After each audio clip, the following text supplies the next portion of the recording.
Greetings, everyone.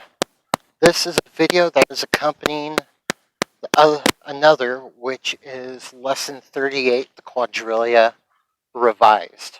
So, over the last couple of weeks, with Cyber Squatch, now in the books where I come from locally, I'm in the Pacific Northwest, so I attended online. The things I'm starting to look at again is footwork.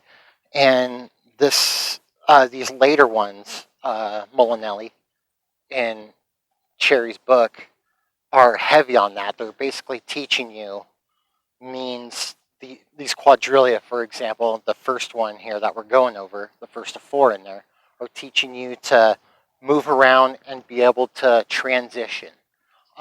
That's, I think, one of the primary purposes. Not only to show you how to move direction any way you need to go through these isolated things, because as I'll show later, right now I'm just concentrating on the quadriglia, but I will be refilming all of them with this sort of big format. What the thing that prompted me when I was going over the quadriglia again and my interpretations was how much my quadriglia interpretation looks now like my new revised interpretation of the double square with a jump. So that really set off alarm bells in my head that I might have done something wrong. I don't think that lesson 25, is wrong. I think I did that right. So I feel like I've done something wrong with quadriglia, because not only does this teach the transitions between certain positions so you can move about more freely while still maintaining an offense. These are also teaching basically new ways of moving. So I doubt 13 lessons later he's just gonna show you something you already basically just did. That's the big thing. Luckily though, the change I am making isn't too big of a deal and still holds well. And in it, as I read it here, actually, we'll run into another reason why I've chosen to do it this way. Lesson 38, page 104, the quadriglia. Being in an offensive guard, the fencer will deliver a blow to the flank followed by another to the face. In the same moment, moving the right foot backward a quarter of a circle, as in the double square, to the right side. After these movements, he will jump backward, making the same movements with the bastoni to the other side. Repeating the same movements 4 times, he'll return to the first position. Completing a perfect square thanks to the 4 jumps at the 4 angles. Rounding the center of the square. Sorry, my dog is greeting our neighbor with the song of our people. All the quadriglia can be performed with 2 or 3 jumps in the case more space is desired in the middle. So basically this is teaching you to create a perimeter, to traverse around in a perimeter around a center. That's the gist of it.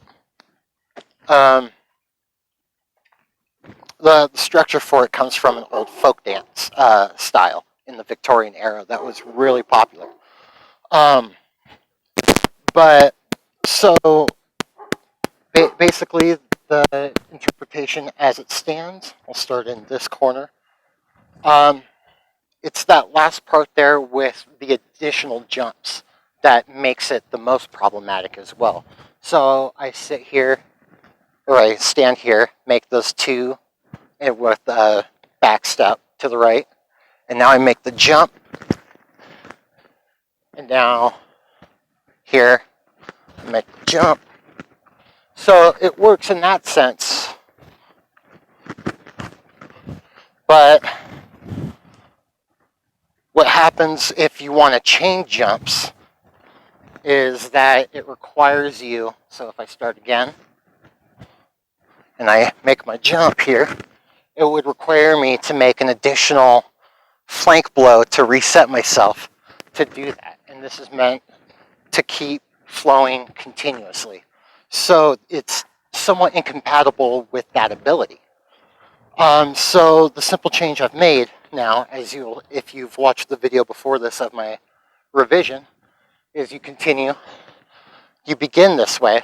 All the quadrilla have an artificial beginning that is meant to just get you started, and then the actual drill itself loops back into itself so it can sustain itself. So this is that initial beginning here. And then all I'm doing is making that additional turn on my heels, what Fiore would call a volta stabile, a stable turn. That's how I call it. With Cherry, he calls it defense of the front and back, because that's where he shows you that piece of footwork. But it's just kind of weird to call it that when I can call it a stable turn. So that ends you here. But the thing is this sets you up now with the ability to keep chaining jumps. So I'll show that right here.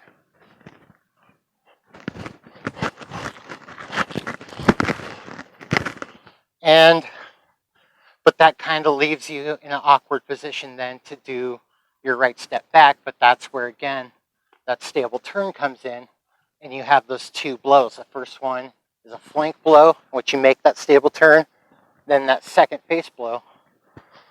And I still move that initial 90 degrees. I'm just making that 90-degree turn 270 degrees. That's all I'm doing.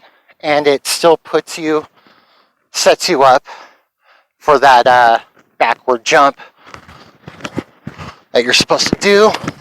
But then you can keep chaining. Then it's just that stable turn.